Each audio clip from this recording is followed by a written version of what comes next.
Maraknya judi online sangat mengkhawatirkan karena menjerat dari anak-anak hingga dewasa. Pergerakan judi online pun disebut gerakan sosok kebal hukum berinisial T di Indonesia yang mengendalikannya dari Kamboja. Lalu mengapa jumlah anak terpapar judi online terus meningkat? Bagaimana pengawasannya dan juga siapa sosok berinisial T ini? Bagaimana penegak hukum bisa memberantas hingga ke akar agar judi online tidak merajalela? Kita akan bahas dengan sejumlah narasumber pagi hari ini melalui sambungan virtual, yakni Ketua Komisi Perlindungan Anak Indonesia KPAI Ai Mariyati, ada juga Direktur Migrant Care Wahyu Susilo dan Direktur Jenderal Informasi dan Komunikasi Publik Kementerian Kominfo, sekaligus Wakil Ketua Harian Pencegahan Satgas Judi Online Usman Kansong. Selamat pagi Bapak-Bapak dan Ibu. Selamat pagi. Selamat pagi. Ya, saya ke Bu Ai dulu nih. Bu Ai, bagaimana paparan judi daring atau judi online ini pada anak-anak sejauh ini? Kabarnya datanya lebih dari 197.000 kalau saya tidak salah ya? Ya, betul. Ini hasil kami kemarin bertemu dengan PPATK langsung dan tepat ya di dalam rangka Hari Anak Nasional. Kita ingin menyampaikan bahwa situasi keprihatinan ini sudah merambah pada situasi yang sangat dekat, sangat erat dengan anak. Karena ini ada ekosistem, tidak bisa kita langsung menghakimi bahwa anak-anak terlibat judi. Akan tetapi ada ekosistem game diantaranya dan kemudian permintaan top up yang berkelindan ya dengan pertaruhan, dengan bentuk-bentuk pemasangan dan lain sebagainya gitu. Akhirnya bertemu di judi online. Nah, bentuk judi online-nya juga ada diantaranya. Ini yang terus kami kawal angka 197.000 dengan usia 11 sampai 19 tahun. Tentu ini apresiasi PPATK, kami minta sangat detail dengan by name, by address, serta angkanya. Dan ini sudah terlihat peningkatannya dari 2023 ke 2024. Ya, tentu ini juga tidak sendiri, ada prostitusi online, sudah 214.000 di angka 10 sampai 18 tahun dengan perputaran angka 127 miliar. Ya, juga menunjukkan bahwa ada kedaruratan di ranah daring kita yang ini menyumbang pada TPPO, tindak pidana perdagangan orang gitu. Sehingga bukan hanya children sexual abuse material ya atau konten pornografi, tetapi memang di sini ada industri yang menyasar anak-anak dijual belikan secara seksualitas. Nah, tentu kembali ke judi online ini kami juga menjadi salah satu kelompok yang terus memberikan masukannya kepada Kemenkominfo bahwa hal-hal yang sudah kita temukan ini harus menambah kuatnya perlindungan anak-anak kita di ranah daring. Oke. Bu Ai, ini Anda tadi mengatakan kan ada anak-anak usianya 11 sampai 19 tahun terlibat judi online dan totalnya itu sebanyak 197.054 kalau saya tidak salah ya jumlahnya. Nah, yang saya tertarik dengan total deposit sekitar 293 miliar rupiah. Ini jumlah yang sangat fantastis untuk diakses oleh anak-anak begitu. Yang ingin saya tanyakan, mereka dapat akses atau dukungan finansial dari mana bisa mengakses atau bisa melakukan deposit sampai sebesar itu, Bu Ai? Menurut penelusuran Anda. Saya sampai ingin bertanya jumlahnya berapa yang paling tinggi dan betul dikonfirmasi di bawah 100.000 ya transaksinya. Tetapi dengan masifnya anak-anak yang terlibat dalam judol sehingga angkanya sangat tinggi. Beberapa indikasi diantaranya juga ada nomor-nomor rekening anak yang menerima sejumlah uang untuk disimpan, untuk kemudian terlacak dia digunakan dalam transaksi judol itu. Kemudian ada juga yang nama QQ-nya itu adalah anak, ya. Dan kita tidak tahu apakah ini disalahgunakan oleh orang tua atau orang dewasa, tetapi QQ-nya adalah usia anak tentu. Berikutnya juga transformasi menjadi dana digital, yang itu tidak terlalu rumit membuatnya. Kita cukup mendownload sebuah registrasi ya, sebuah aplikasi misalnya, tidak perlu menggunakan KTP dan lain-lain. Nah, tentu ini lahan-lahan yang sangat memudahkan bagi usia anak ya, terlihat kok kalau anak-anak itu dia masuk di aplikasi tersebut misalnya dengan usia dan nama misalnya, itu sudah langsung kedetek bahwa ini adalah usia anak. Itu banyak sekali ruang yang memudahkan ya transaksi judi online ini menggunakan kanal-kanal yang itu sangat erat dekat dengan anak. Bahkan dana digital ini kita sangat mudah gitu membuat misalnya ke salah satu GoFood gitu ya, Ya, ya. dan lain sebagainya. Mohon maaf. Ini hal-hal yang tentu saja beberapa yang kami indikasikan menyumbang gitu pada perputaran judi online yang dimudahkan melalui dana digital. Ini yang kami terus lakukan verifikasi sehingga by name by address yang tadi disampaikan oleh PPATK itu kami temu kenali, dan bahkan angka-angka ini apakah sudah diblokir ya, apakah sudah akumulasinya masih dari dulu atau sampai sekarang. Karena kami mengharapkan bukan hanya diumumkan tetapi ditindaklanjuti. Ya. Dan ini yang kami lakukan melalui pendekatan komunitas ya dan keluarga serta lembaga pendidikan. Karena angka-angka ini harus terurai dan anak-anak harus kembali mendapatkan kehidupan yang wajar, tidak berkelindan dengan judi online, gitu Mas. Baik, saya ke Bung Usman sebagai penjaga judi online ini kan masuk dari online, tentu saja ini daring gitu ya, dan tentu saja Kominfo punya deteksi sebetulnya yang akses untuk mendeteksi lebih dini. Seperti apa pemberantasan judi online sejauh ini, Bung Usman? Ya, jadi sejauh terkait dengan ranah digital, ya sebelum menjawab pertanyaan Anda, kita lihat dulu instrumen regulasinya ya. Oke. Di perubahan kedua Undang-Undang ITE itu diatur di pasal 16, perlindungan anak di ranah digital. Ya, kemudian juga sudah turun, sudah terbit Peraturan Menteri Kominfo nomor 2 tahun 2024 tentang klasifikasi game. Tadi kan dikatakan sebagian atau sebagian besar judi online ini masuk melalui game. Game, ya. Ya, itu kalau terkait dengan game kita sebetulnya sudah punya regulasinya, dan di dalam semua klasifikasi game berdasarkan usia itu judi online dilarang. Oke. Ya, kebanyakan barangkali ini dugaan kita dan memang sudah menjadi temuan, dia menyaru atau menyamar sebagai game. Ya, sebetulnya dia adalah situs judi online yang ditandai dengan adanya top up misalnya seperti itu. Nah, kita mendeteksi dengan berbagai mekanisme, ada 3 mekanisme. Kita memiliki mesin artificial intelligence yang bekerja secara otomatis untuk mengidentifikasi konten-konten negatif, termasuk judi online. Ya, kemudian kita juga melibatkan patroli siber, ya tim yang terdiri dari 3 shift untuk memelototi dunia maya, dunia digital, dan bila kita menemukan konten negatif termasuk judi online, ya kita akan identifikasi dan kemudian kita mintakan take down atau kita blokir. Dan yang ketiga ini laporan masyarakat. Nah, laporan masyarakat ini saya kira menjadi hal yang penting, tadi sudah dikatakan oleh Ibu Ketua KPAI ya. Di dalam setiap peraturan perundang-undangan ya, termasuk tadi di Undang-Undang ITE dan Peraturan Menteri Kominfo nomor 2 tahun 2024 itu di pasal terakhir ada tentang partisipasi masyarakat. Nah, jadi memang partisipasi masyarakat sebetulnya ya kalau sudah diatur di dalam undang-undang artinya mandatori kan, kewajiban. Nah, karena itu kita juga mengajak masyarakat ya untuk mengawasi, misalnya orang tua mengawasi anak-anaknya. Ya, nah ini saya kira menjadi hal yang sangat penting, partisipasi masyarakat. Tentu pemerintah adalah lokomotifnya.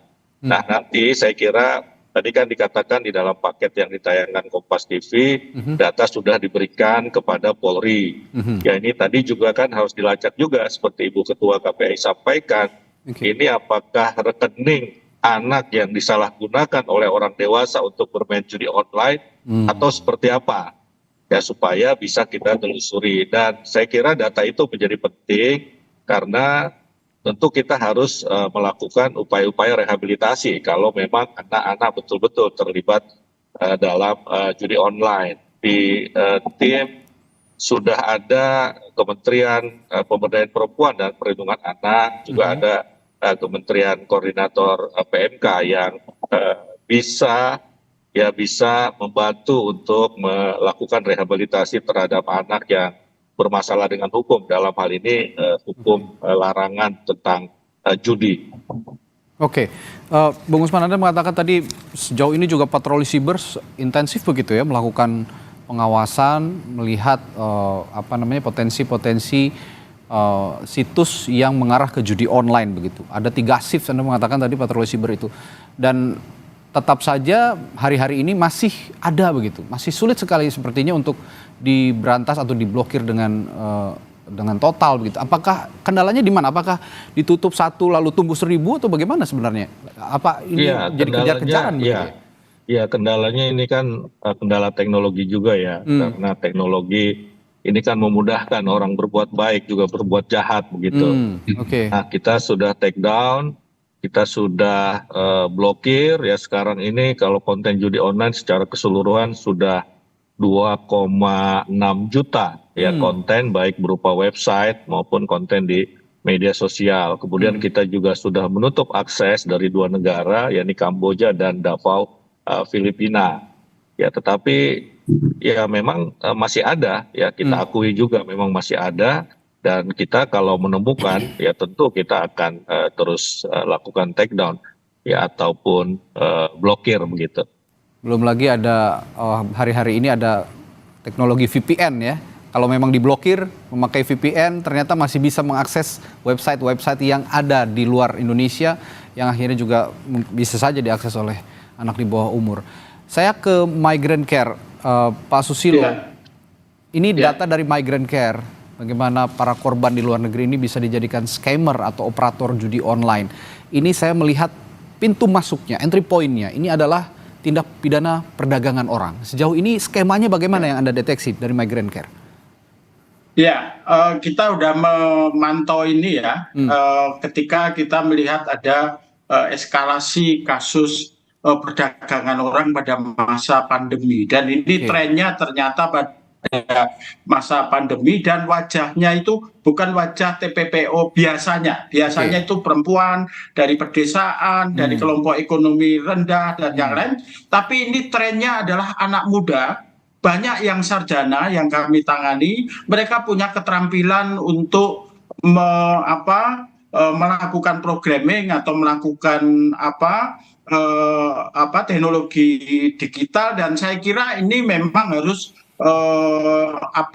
segera diantisipasi ya. Jadi ini sepaket sebenarnya dengan scamming online dan judi online. Jadi concern kami adalah bagaimana anak-anak muda, orang-orang muda Indonesia ini kemudian masuk di dalam perangkap kejahatan perdagangan orang yang itu menggunakan teknologi digital. Sebenarnya misalnya setahun yang lalu, misalnya Bang Usman juga terlibat di sini, ASEAN sudah mendeklarasikan deklarasi ASEAN untuk pemberantasan perdagangan orang melalui teknologi digital, penyalahgunaan teknologi digital. Nah, inilah perangkat yang sebenarnya bisa digunakan oleh pemerintah Indonesia dalam kerjasama antar bangsa di kawasan ASEAN. Karena ternyata lokus dari kejahatan ini ada di, misalnya tadi di Davao, di Kamboja, di Myanmar,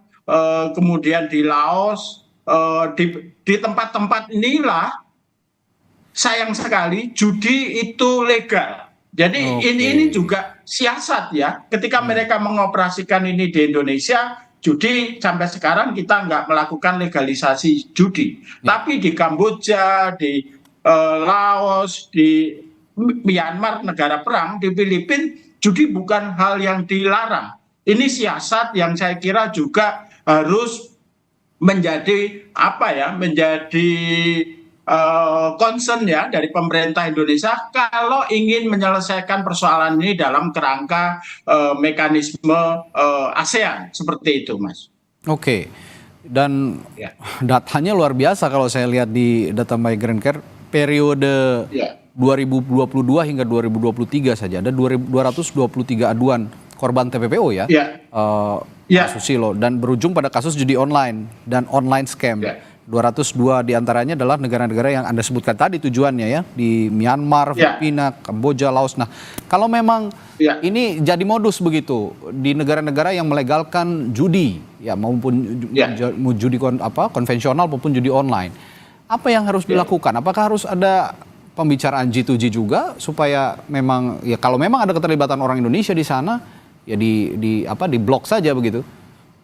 Ya, saya kira ini mekanisme harus pakai dua mekanisme ya, mekanisme regional dengan mekanisme yang tadi deklarasi ASEAN menentang penggunaan teknologi digital untuk tujuan TPPO, dan yang kedua adalah bilateral. Bilateral di sini saya kira juga konteksnya mungkin kalau hanya ngomong soal judi, mereka bisa bilang bahwa di sini kami tidak melarang, tapi konteksnya adalah ini dalam konteks perdagangan orang, dalam konteks human trafficking yang menggunakan teknologi digital. Ini yang saya kira harus dilakukan. Tentu kami menagih janji sebenarnya apa yang dilakukan dulu sehabis deklarasi itu ditandatangani di Labuan Bajo, sebulan 2 bulan itu kepolisian itu melakukan tindakan-tindakan sampai kemudian mereka mengidentifikasi ada 1.230 kasus terkait ini. Tapi sampai sekarang itu nggak ada tindak lanjutnya, dan apalagi sebenarnya penegakan hukum di bawah gugus tugas anti trafficking yang sekarang ketua hariannya adalah Polri harusnya lebih efektif, tapi kami menilai selama ini TPPO terutama untuk penyalahgunaan digital ini masih jauh jalan bagi korban untuk mendapatkan keadilan seperti itu. Oke, saya kembali ke Ibu Ai dari KPAI. Kalau kita bicara judi tentu saja tidak hanya untuk anak-anak, orang dewasa juga dampaknya akan terasa negatif begitu ya kalau bermain judi begitu. Apalagi ini untuk anak-anak. Tapi yang paling terasa, yang Anda juga punya analisis dan datanya, dampak negatif paparan judi online pada anak ini yang paling bahaya apa, Bu Ai? Kita sudah banyak ya menyampaikan bahwa ke KPAI sendiri yang teradukan langsung dampak judi online itu anak-anak setidaknya pertama sudah mengalami ketergantungan, kecanduan, Mas. Kecanduan, ya? Jadi itu yang sangat berbahaya. Dia sudah tidak mau melakukan aktivitas lain selain aktivitas online itu, dan di dalamnya yaitu judi online. Yang kedua, ketika anak-anak ini sudah terlaporkan melakukan tindakan kriminalitas, dia sudah mencuri ya, dan sampai mengerjai misalnya temannya dan lain sebagainya demi mendapatkan uang gitu. Yang ketiga, dia sudah depresi. Orang tua tidak tahu apa penyebabnya. Ketika dia memang sudah menjedotkan kepala misalnya ya, teriak-teriak dan sudah tidak mau berhubungan berkaitan dengan orang luar. Nah ini yang teradukan ke kami mungkin hanya 5-10 situasi ini. Tetapi ternyata yang didapati di bawah fenomena gunung esnya adalah mereka justru terlibat. Nah ini yang sebetulnya tadi ya ada ruang lingkup yang ketika dampak-dampak anak ini bagaimana kita mendeteksi secara dini supaya tidak sampai pada situasi yang terlaporkan ke KPAI sudah seperti itu. Nah sehingga kerja kita memang dari hulu tengah sampai hilir gitu. Kalau dikatakan sampai detik ini kami menerima sejumlah website yang diblokir, kemudian nomor-nomor rekening ya yang sudah diblokir juga. Kami mengharapkan ini lanjut dengan diumumkan siapa sebetulnya pelakunya dan siapa ini sebetulnya yang sudah terlibat, sehingga ada efek jerah dan tidak menempatkan bahwa judi online anak ini seolah-olah ya hanya dampak saja, padahal jelas gitu ada komunitas yang disasar, ada serangkaian kamuflase permainan yang memang diperuntukkan. Karena anak-anak mengakui Mas, dia tidak berniat main judi, tapi fiturnya, template-nya gitu ya, kadang algoritma yang masuk di dalam window area mereka di internet itu muncul. Nah ini tentu saja menurut saya bersambung ya dengan tadi yang disampaikan Pak Dirjen, Pak Usman, bahwa kami juga sedang berupaya memberi masukan kepada pemerintah bagaimana penyelenggaraan perlindungan anak ya di sistem elektronik kita itu betul-betul juga memberikan ruang apresiasi atau partisipasi terhadap anak. Karena kita ingin betul-betul bagaimana registrasi yang melibatkan usia anak ini, gitu ya. Apakah juga bisa disambungkan dengan notifikasi kepada orang tua misalnya. Setidaknya ini menjadi langkah awal untuk perlindungan. Bahwa kalau ini ada kaitan judi, orang tua bisa konfirmasi gitu ya, bukan permainan loh, ini adalah kamuflase judi misalnya. Itu pertama. Kemarin kami sudah sampaikan Pak Usman, mudah-mudahan ditindaklanjuti untuk perpres kita, peraturan pemerintah ya, atau Perkominfo, yang memang nanti secara simultan pasal demi pasal bahkan kami berikan masukan. Berikutnya juga kami kerjasama dengan para penyedia platform bahwa apa yang kita inginkan itu bisa diimplementasi. Karena jangan-jangan kami dari penyelenggara dari para pegiat anak gitu, bahkan kami mengawasi ada fenomena yang memang harus diimplementasi di dalam konten kita itu tidak mampu, misalnya apakah data anak ini harus by klasifikasi usia atau tidak gitu ya. Karena lagi-lagi kalaupun di game online kita sudah masuk dalam klasifikasi usia yang dipastikan itu bisa diregistrasi, masih saja dalam kenyataannya anak yang usia 10 tahun meregister yang usia 13 sampai 15 tahun misalnya, dan ini bisa. Nah ini yang kemudian saya kira situasi judi online hari ini berdampak ya luar biasa, menurunkan juga pada fokus dia dalam pendidikan, kemudian tadi kebergantungan dia kehilangan sejumlah uang gitu ya, akan menurunkan juga gitu etos dia ya sebagai seorang manusia yang bisa berinteraksi di luar, juga bisa bersosialisasi. Mereka hanya berkaitan putus asa karena sejumlah uang, pulsanya, top up-nya hilang gitu. Dan itu terus ya diiming-iming, karena judi itu kan ada saatnya dia menang bahagia, lalu kemudian kalah terus, setiap hari dia sedih dan lain sebagainya. Mohon ini menjadi perhatian serius. Ini dampak psikologis ini yang harus kita hentikan, dan kita akan tidak lanjuti nama-nama yang kemarin sudah kita dapatkan dari PPATK. Demikian.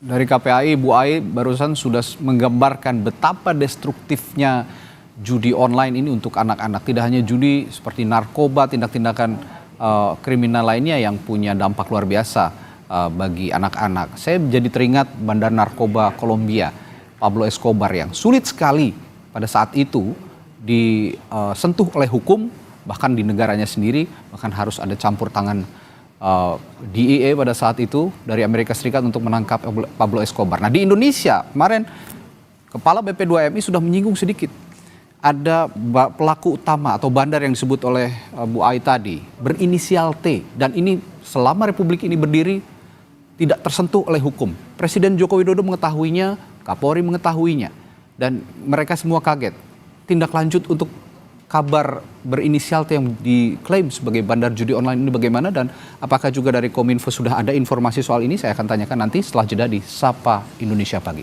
Tetaplah bersama kami.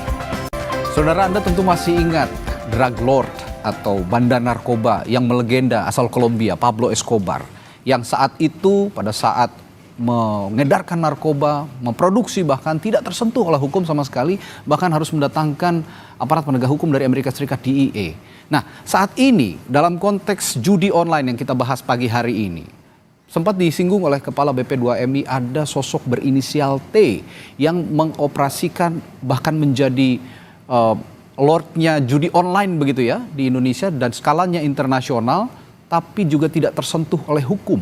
Bahkan Presiden Joko Widodo sudah mengetahui hal ini, Kapolri Jenderal Sigit Prabowo juga sudah mengetahui hal ini. Bagaimana tindak lanjutnya, dan apakah pemerintah dalam hal ini juga yang kami hadirkan pagi hari ini ada perwakilan dari Kominfo, Pak Usman Kansong. Apakah sudah mengetahui kabar ini Pak sejauh ini dan dikoordinasikan secara menyeluruh begitu dengan stakeholder yang terlibat dalam pemberantasan judi online?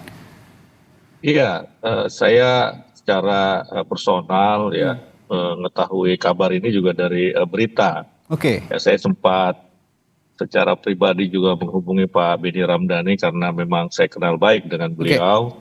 Ya, kita sudah diskusi ya, tetapi memang bukan pada tempatnya ketika saya tanya siapa sih itu begitu kan.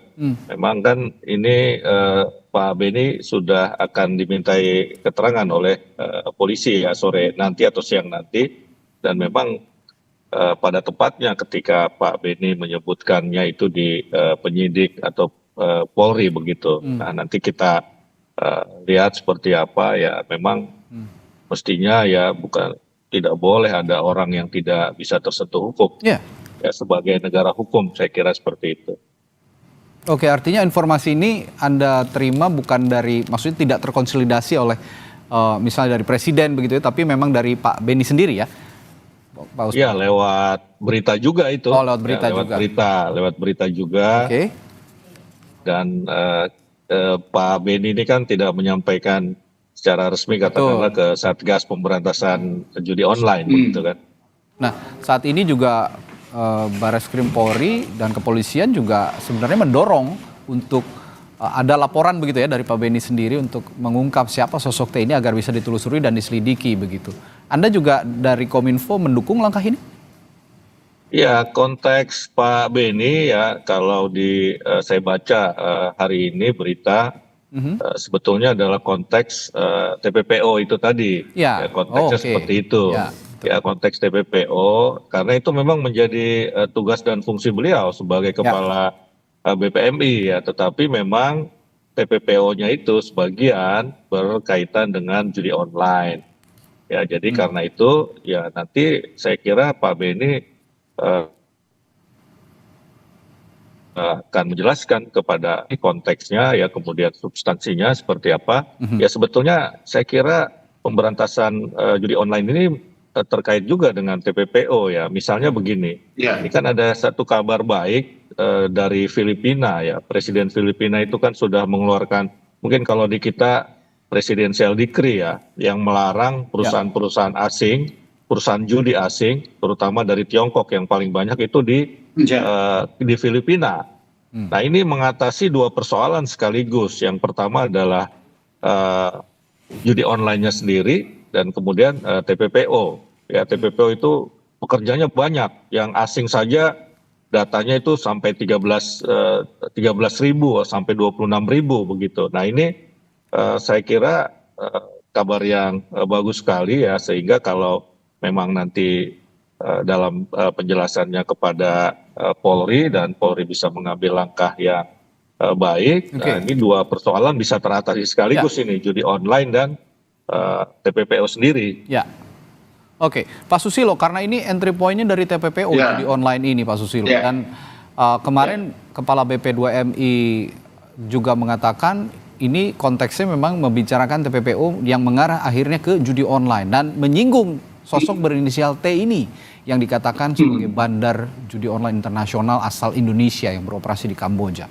Anda juga sudah mendengar kabar ini dan sebagai orang yang atau pihak yang mengawasi tiap hari gerak-gerik perdagangan orang begitu ya, Anda sudah tahu kabar ini dan keberadaan sosok berinisial T ini? Saya kira saya harus jujur mengatakan bahwa desas-desus ini selalu dikatakan tapi nggak pernah selalu dibuktikan ya. Ini yang saya kira memang sudah layak ya. Misalnya Pak Beni bisa memberi keterangan yang jujur ya mengenai ini. Tapi yang senyatanya memang soal judi online ini adalah soal sindikat ya. Soal sindikat di mana berbagai pihak punya kontribusi untuk terjadinya hal ini gitu ya. Jadi investigasi kita awal pada saat kasus-kasus scamming online yang kemudian ternyata juga terjadi judi online, ini memang menggunakan denah, menggunakan rute, menggunakan skema perekrutan tenaga kerja, perekrutan pekerja migran yang sebenarnya itu juga skema TPPO. Nah, kemudian siasat-siasat yang dipakai itu sangat cerdik sekali gitu ya. Misalnya pada saat ini kan rekrutmen terjadi paling banyak pada masa pandemi, pada masa pembatasan mobilitas. Nah, bagaimana mereka kemudian bisa menerbangkan korbannya ya, atau calon korbannya ke Kamboja lewat Thailand atau tempat yang lain. Ternyata mereka menghindar untuk menggunakan penerbangan reguler. Mereka menggunakan penerbangan charter, dan menurut saya kira kalau mereka punya jejaring dengan ini memang sudah sindikat itu ya. Concern saya bukan soal siapa T atau siapa yang lain, tapi bagaimana sindikat ini bisa diurai, sindikat ini bisa diidentifikasi sehingga lapangan. Karena yang ditangkepin polisi sekarang baru pelaku-pelaku di tingkat lapangan, tapi siapa yang ada di belakang ini yang menurut saya juga penting. Itu sindikat diurai dan diidentifikasi, ini yang saya garis bawahi. Lalu pertanyaan saya berikutnya, apakah sulit untuk mengungkap siapa sosok T ini dari aparat penegak hukum yang ada di Indonesia? Dan mungkin saja jika memang ada bukti yang kuat bisa menangkap dan memproses secara hukum yang katanya kebal dari hukum, dan sekarang waktunya memproses secara hukum sosok berinisial T ini menurut Anda, Pak Susilo? Saya mengilustrasikan kasus ini seperti kasus kriminalisasi terhadap Romo Pak Polhukam waktu itu. Pak Mahfud MD datang, diberikan 5 nama ya, 5 nama yang terlibat di dalam proses kriminalisasi, di mana pekerjaan 5 orang ini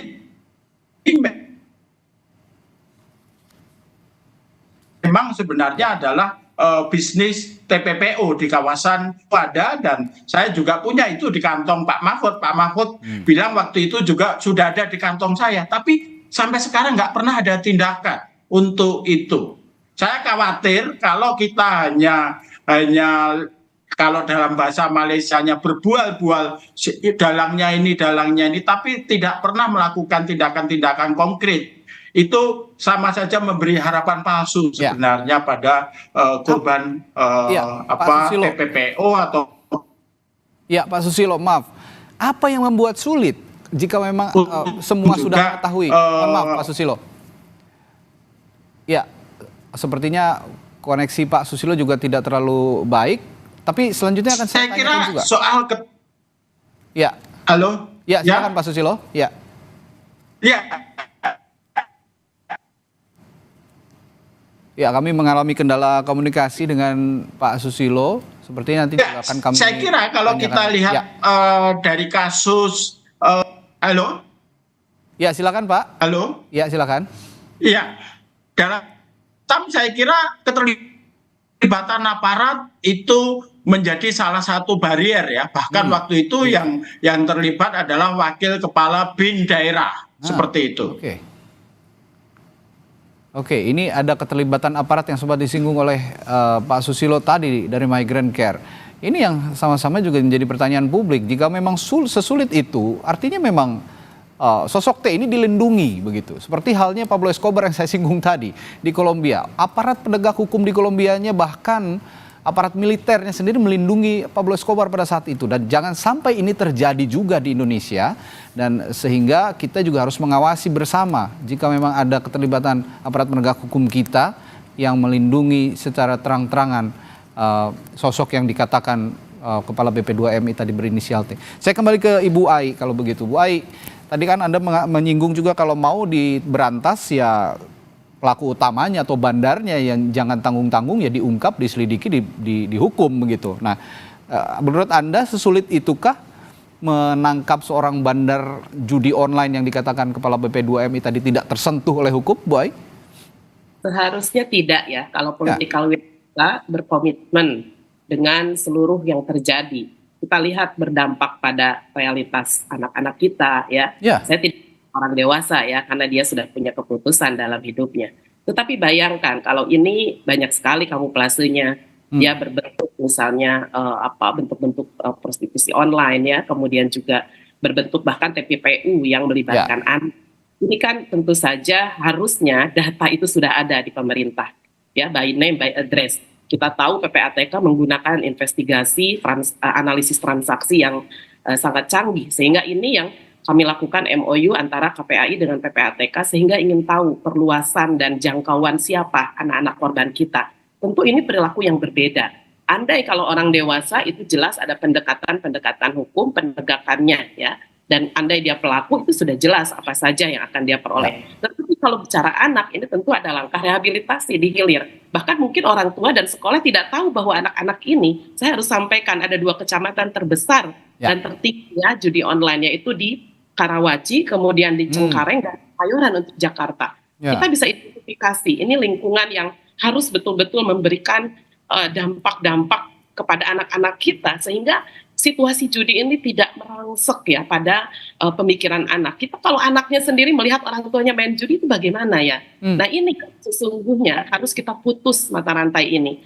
Kalau menurut saya ya, siapapun profiling hari ini inisial tersebut harus segera ditangkap karena apa? Jelas sekali dampaknya bukan hanya di lingkungan yang mungkin awalnya menjadi target sasaran, kemudian pengembangan secara dunia usaha dan lain sebagainya, akan tetapi ada dampak sosial yang ini harus kita cegah sedini mungkin. Dampak sosial inilah yang kita tidak akan bisa belajar banyak kalau tanpa ada penegakan hukum, ada penjeraan di situ, dan juga kehati-hatian kita semua, sehingga untuk misalnya ada eksploitasi, ada prostitusi yang melibatkan anak, berkali-puluh kali lipat mereka berpikir untuk menggunakan seks dengan anak, karena terlihat di sini siapa yang disasar, anak-anak yang tidak memiliki pilihan-pilihan bahkan keputusan. Dan tetapi kenapa transformasinya sedemikian besar? Ini tidak kecil loh, sampai 240 sampai 127 miliar 10 sampai 18 tahun disasar. Jelas ini bersumbangsi pada data TPPO. Sehingga maksud saya di sini ada Satgas ya yang sudah hadir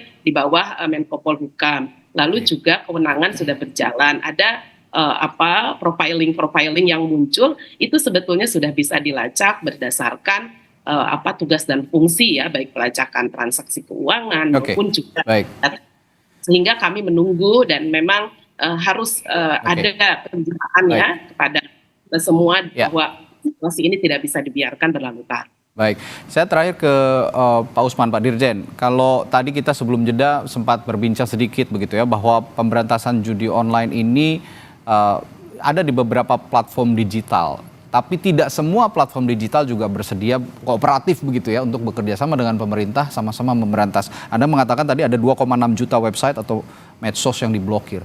Tapi yang ingin saya tanyakan begini Pak Usman terakhir. Apakah sesulit itu juga mengajak mereka yang platform digital besar ya, terutama untuk bekerja sama? Apa kita punya ketergantungan yang begitu besar dengan platform-platform digital ini sehingga sulit untuk meminta mereka untuk bekerja sama dengan kooperatif untuk memberantas judi online, Pak Usman? Iya, kalau kerjasama dalam konteks takedown itu sudah berjalan dengan baik. Dan memang kita punya kesepakatan bahwa takedown itu harus maksimal 1 kali 24 jam.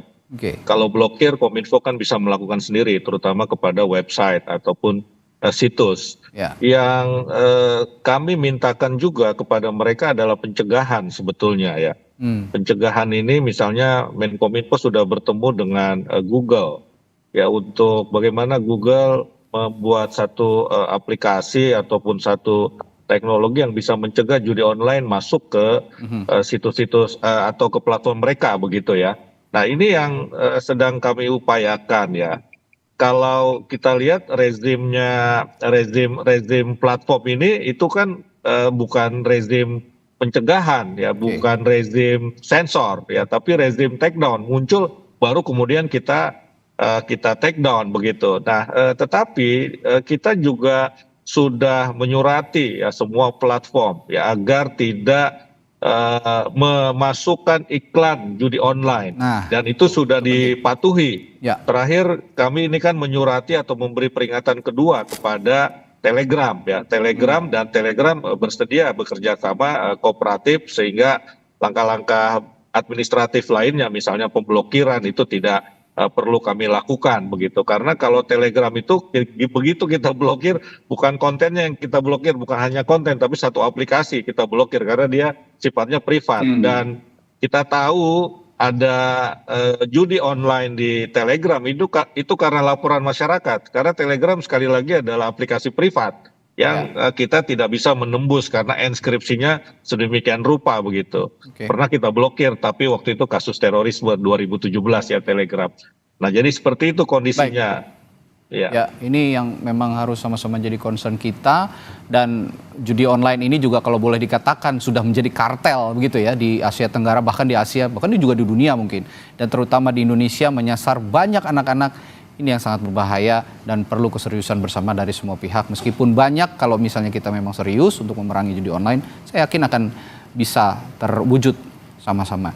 Terima kasih para narasumber saya pagi hari ini, Ketua KPAI, Ibu Ai Mariati, lalu Direktur Eksekutif Migrant Care Wahyu Susilo, serta Direktur Jenderal Informasi dan Komunikasi Publik Menkominfo yang juga Wakil Ketua Harian Pencegahan Satgas Judi Online, Usman Kansong, telah berbagi informasi dan perspektifnya pagi hari ini. Terima kasih Bapak-Bapak dan Ibu, sehat selalu. Sampai jumpa lagi.